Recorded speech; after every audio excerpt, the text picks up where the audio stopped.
چھٹے امام امام جعفر ابن محمد صادق علیہ الصلوۃ والسلام مؤسس فقہ جعفری نہیں ہے فقط، بلکہ چھٹے امام اسلام کی آبرو ہے.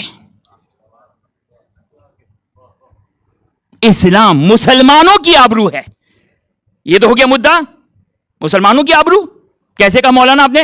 دو دلیل کے طور پر گفتگو سن لیں، جوابات سن لیں، دو دلیلیں سن لیں اور انشاءاللہ آپ کی زحمت کو تمام کروں. پہلیا بہت چھوٹی چھوٹی باتیں، زیادہ تفصیلی باتیں نہیں ہیں. پہلا جملہ قائل کون ہے؟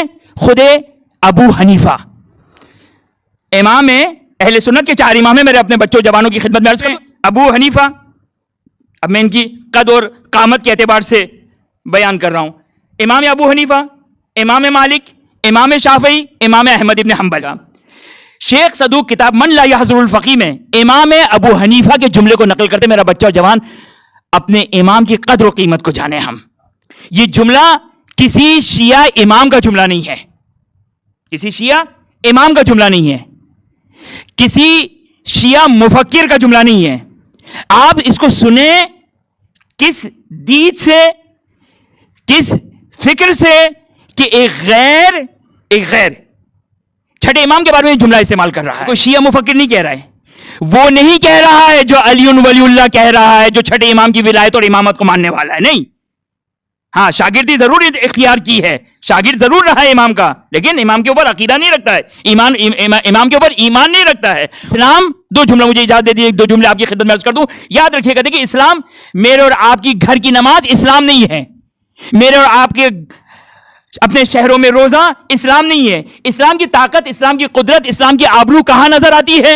دیکھیں سب سے افضل عبادت نماز ہے، کوئی شک نہیں ہے. لیکن اسلام کی آبرو کہاں نظر آتی ہے؟ حج پر اسلام کی آبرو نظر آتی ہے، جہاں پر مسلمانوں کا اجتماع ہوتا ہے. اب کیا کہتے ہیں امام ابو حنیفہ؟